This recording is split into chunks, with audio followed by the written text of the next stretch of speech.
Venezuela was supposed to be about drugs. Then it was supposed to be about oil. Turns out it might have been about neither. White House aides called the recent attack on Caracas and the abduction of President Nicolas Maduro momentum. But, well, momentum for what? Less than 24 hours later, Trump was back to salivating over Greenland. And now, the same billionaires who position themselves to profit from Venezuela are already drilling in the Arctic. So, what's the connection between a presidential abduction in Caracas and an island of 57,000 people at the top of the world?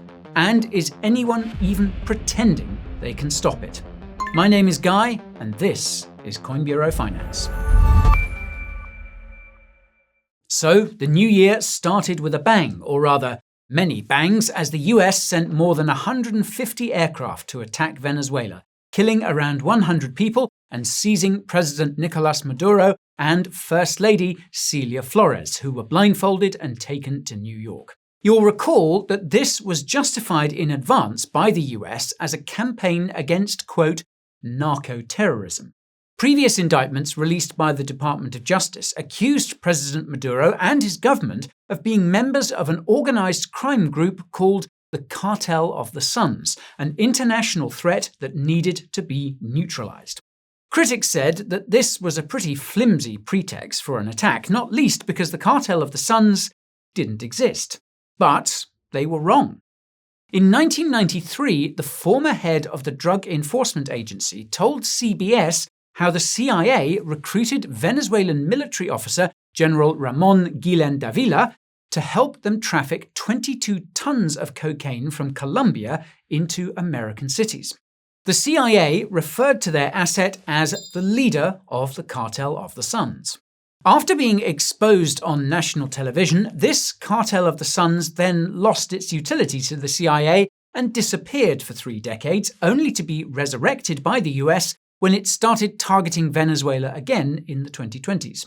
The vintage CBS broadcast also features testimony from Davila himself and the DEA's agent in charge in Caracas, and has gained millions of views since late 2025. Now, apparently, someone in the DOJ got a memo about this because the explosive cartel allegations were suddenly downplayed in their latest indictment of Maduro. They're not so keen to talk about that particular cartel anymore and have added a charge of gun possession to beef up their case. Now, one of the biggest questions about the circumstances of this event is, does any of this even matter? We're leaning towards no. Marco Rubio's State Department made up this new narco-terrorism narrative specifically for this project, only to have Trump trample all over it as soon as the deed was done. When Trump stood before the cameras, the drug script was all but forgotten. Instead of bringing the Cartel of the Suns to justice, the US would just, quote, run Venezuela, he said. American companies would take control of its oil. Never mind the protests of the oil executives who complain that Venezuela is uninvestable. Trump urged them to, quote, do it for the country. So, what is actually driving US foreign policy at the moment? The narco-terrorism pretext collapsed immediately and nobody seemed to care. The supposed beneficiaries, Trump's oil tycoons, don't even want what Trump is offering. He gave them a free hand to plunder the world's largest oil reserves, and they said, Mr. President, please no. So instead, media commentary has settled on the portmanteau of the Donroe doctrine. Now basically, whereas President James Monroe said back in the day, quote, the Americas are but the United States' backyard, Trump is saying they are US property, not because anyone asked for it, but because nobody can stop him. It's about establishing that Washington can do what it wants without explaining itself to anybody beforehand or facing any consequences afterwards. And according to the Washington Post, that was exactly the point. White House aides described the Venezuela operation as generating, quote, momentum. Momentum for what exactly? Well, there was no need to be coy about it. On the 4th of January, less than 24 hours after capturing Maduro, Trump told reporters aboard Air Force One that Greenland is, quote, surrounded by Chinese and Russian ships, and that, quote, "We need Greenland from the standpoint of national security." The next day, his Deputy Chief of Staff, Stephen Miller, went on CNN to elucidate. Quote, "Nobody is going to fight the United States militarily over the future of Greenland." And the day after that, just to make sure there was no shadow of a doubt about what the administration meant, Press Secretary Caroline Leavitt confirmed that using the US military to colonize Greenland was, quote, "an option at the Commander-in-Chief's disposal." Now, this whole sequence of events set alarm bells ringing in Europe. Attacking a sovereign country, abducting its head of state, and then boasting about how you're going to be running it all in one breath, before reiterating that you're also determined to seize territory from a founding member of NATO in the next? Yikes. Naturally, European leaders had to take a stand, draw a line in the sand, and speak up for the rules-based international order. And so came the most courageous commendation. Quote, "There is a fundamental reason to oppose the regime change that the United States has just brought about. The sovereignty of states is never negotiable, regardless of their size, their power, or their continent. It is inviolable and sacred. To renounce this principle today for Venezuela, for any state, would be tantamount to accepting our own servitude tomorrow." Yeah, you tell 'em. That was the reaction from the leader of France's National Rally Party, Marine Le Pen. But hang on, she's never been president, and she's supposedly the closest thing Europe has to a Trump ally. Sorry, I seem to have got my quotes mixed up. Now, what was it that France's President Emmanuel Macron said? Ah yes, quote, "The Venezuelan people are today rid of Nicolas Maduro's dictatorship and can only rejoice." But wait, that's not a condemnation, that's a cheer. Weird.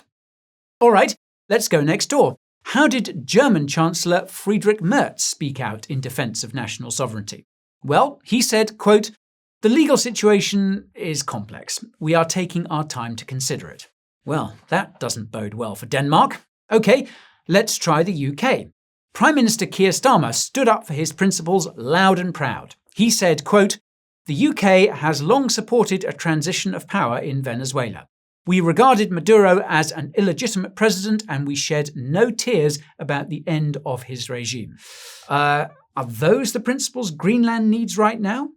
All right, let's give this one more shot. Ukraine, a country currently fighting a war for its own territory based on the principle of sovereignty. Foreign Minister Andrei Sybiha said, quote, "Ukraine has consistently defended the right of nations to live freely." Now we're talking. Here comes the condemnation. Quote, "The Maduro regime has violated all such principles." You know what? Never mind. You would think someone in NATO would pipe up with something along the lines of, I don't know, maybe, "I don't feel comfortable with you bombing another country and abducting its president while you're repeatedly stressing your intention to plant an American flag in Denmark next." But they couldn't do it. In the face of Trump's open contempt and ridicule, the leaders of Europe nodded along. By affirming the Donroe doctrine in Caracas, they made clear that servilism trumps sovereignty, and the only real rule of the rules-based order is hegemony. The question now is, if you accept the law of the jungle in the Americas, why should anyone take your principled defense of Danish sovereignty seriously? It's not looking good for NATO. European complaints about Greenland aren't really landing.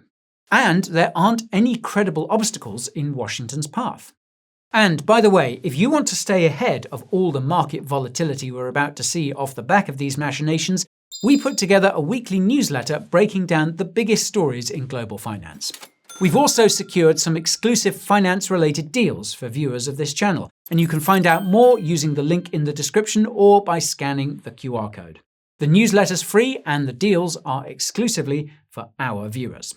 Now, to find out what could happen next and why, it's worth taking a closer look at the financial interests that have benefited most from the attack on Venezuela. When Trump gathered the CEOs of Exxon, Chevron, and ConocoPhillips at the White House to invite them to plunder Venezuela's oil, they literally told him to his face they weren't on board with it. Exxon CEO Darren Woods reportedly called the country uninvestable at the meeting. Trump was so annoyed, he threatened to kick them out of the deal entirely. So, if the airstrikes weren't ordered by the people who actually drill for oil, then who were they for? Well, one answer is the distressed asset vulture and venture capitalists. Rather than securing US energy supplies, it might have been an operation to secure distressed assets for a specific class of donor. Maybe someone like billionaire Paul Singer and his fund, Elliott Management. Just 2 months before the attack on Caracas, a US court approved the sale of Citgo, Venezuela's crown jewel oil refiner, to a group involving Singer for $5.9 billion. Venezuela had valued Citgo at $18 billion. So, this means Singer, a mega donor to President Trump and the Republican Party, essentially bought a distressed asset for pennies on the dollar, and the US military just guaranteed his investment. And Singer has some form with this playbook. After Argentina's economic collapse in 2001, he bought their defaulted debt at a steep discount. More than 90% of the creditors agreed to restructure the debt to help the country recover. But Singer refused. He sued for full face value. He got a New York judge to rule that Argentina couldn't pay anyone unless they paid him in full, effectively forcing a sovereign nation into a new default. In 2012, he actually managed to seize an Argentine naval frigate while it was docked in Ghana, holding the crew and the vessel hostage as collateral for the debt. US courts supported his actions in this case too. And the political pressure, supported by figures including Marco Rubio, eventually forced Argentina to cave. Singer walked away with a payout estimated at $2.4 billion. So, not everyone is as wimpy as those oil execs. If they won't step in, people like Singer will leap at a chance to buy distressed sovereign debt and assets and use US legal and military pressure to enforce payment. He did it to Argentina with lawyers, he's doing it to Venezuela with Delta Force. If the US has its way with Greenland, then there's an extraordinary opportunity for the likes of Singer to take a punt at a massive new open goal. Now, of course, it's not only Singer and his Vulture Capital colleagues who will be interested. And in fact, there are some more high-profile Americans getting their fingers stuck into Greenland already. But first, let's talk about crypto. Back in 2017, the government of Venezuela introduced a cryptocurrency called the Petro. It was supposed to be backed by the country's oil and mineral reserves and was intended to supplement Venezuela's collapsing currency. US sanctions had cut off Venezuela's access to international financing, and the Petro was supposed to be a way of getting around this. But by all accounts, the project was a disaster. The oil supposedly backing the Petro was still underground, with no infrastructure to extract it. No major crypto exchange ever listed the Petro. The blockchain frequently halted for days at a time. It was centralized, the people pulling the levers could and did arbitrarily reverse transactions and block wallets. It was almost like it was designed to fail, and perhaps it was. Now, the architect behind the Petro was a developer named Gabriel Jimenez, who previously interned for the Florida Congresswoman Ileana Ros-Lehtinen, one of the fiercest critics of the Maduro government. In 2017, Jimenez was brought in to design and code the whole thing for Venezuela's Vice President Tarek al-Assami, the same official the US had designated a drug kingpin and placed on a most wanted list. Jimenez later explicitly described his creation of the Petro as a, quote, Trojan horse designed to undermine the Maduro government. When the Associated Press made his role public in 2018, Jimenez's former boss in Congress was less than impressed. She immediately wrote to the Treasury Department asking whether he should be sanctioned. He fled Venezuela shortly after, but by that point, his work there was done. A few years later, Jimenez resurfaced as the COO of Reserve Protocol, a stablecoin project designed specifically for hyperinflationary economies like Venezuela and Argentina. Now, Reserve Protocol was seeded by Peter Thiel, Sam Altman, and Coinbase Ventures.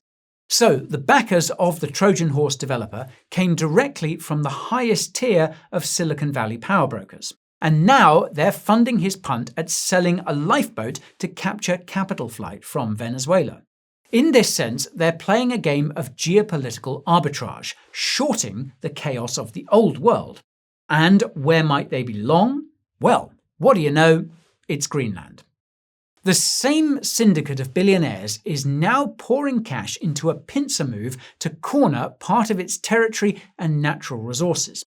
One of the pincers is a mining company called Cobalt Metals, which is exploring Greenland for uranium and other critical mineral deposits.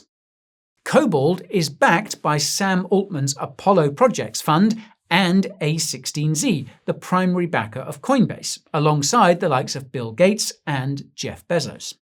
The other pincer is being operated by a company called Praxis, which describes itself as a network state startup attempting to build what it calls Freedom City in Greenland.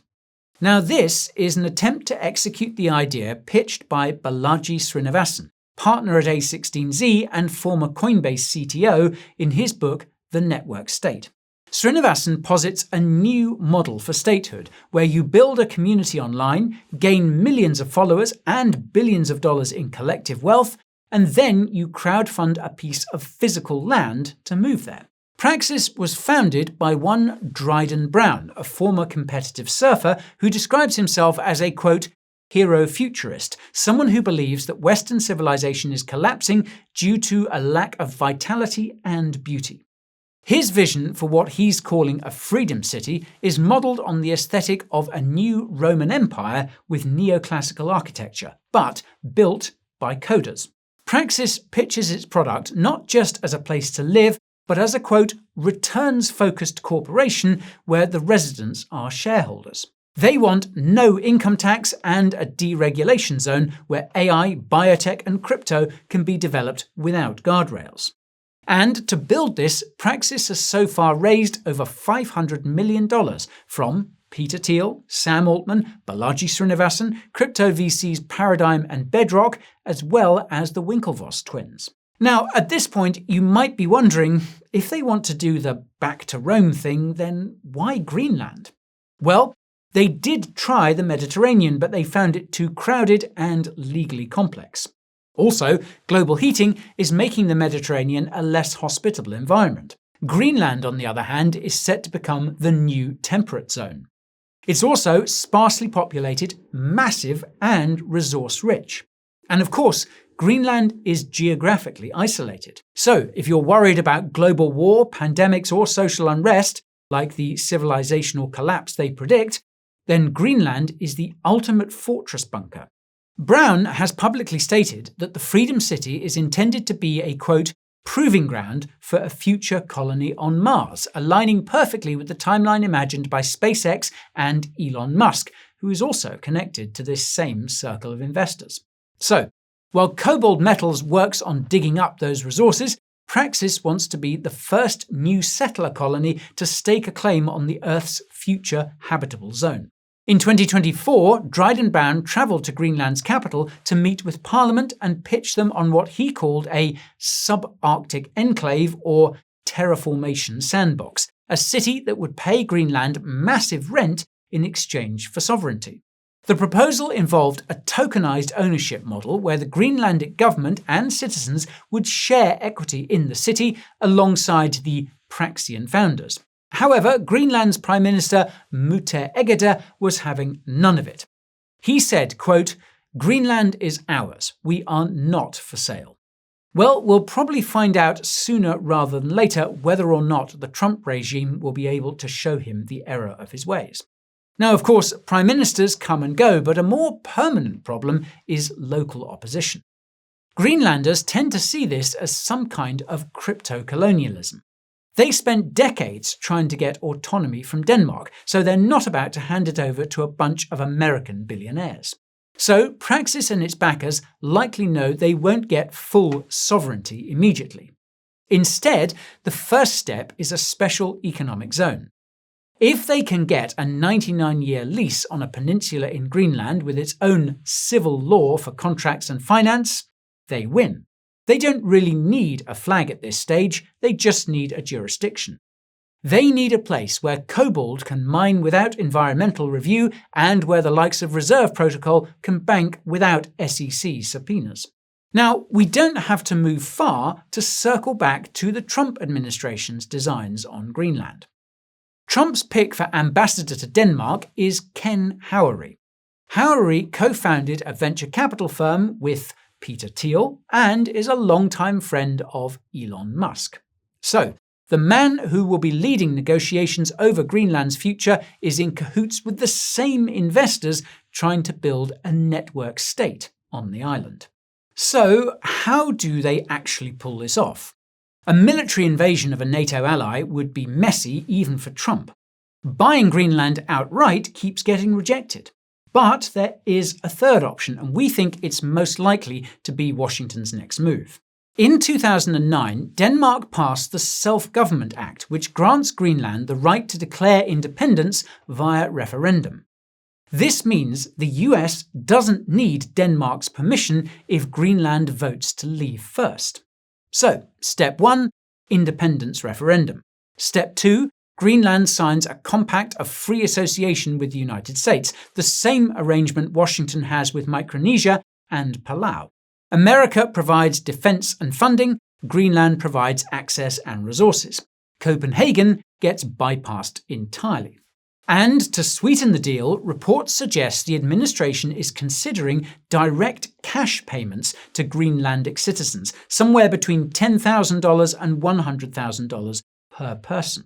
In a population of just 57,000, those sums are transformative. It's not a bribe if you call it a dividend. Now, how many Greenlanders will fold at the sight of a wad of dollar bills is questionable. But the thing about cash offers is that they're designed to fracture consensus, not win hearts. You don't need everyone, you just need enough. And what about Europe? Well, having not exactly had the strongest of words to say about the abduction of the president of Venezuela, mostly just umming and ahhing about the legal details, well, I think they've answered that question for us. Verbal condemnation is probably the upper limit of Europe's defence strategy here. Trump and the US are calling the shots, and everyone else is just a spectator. And if you want to learn more about the attack on Venezuela, then check out our recent deep dive over here. And for more on the critical minerals angle, this video covers more about why Washington is suddenly so interested in Arctic real estate. That's enough from me for now, though. So, as always, thank you for watching, and I'll see you next time. This is Guy, over and out.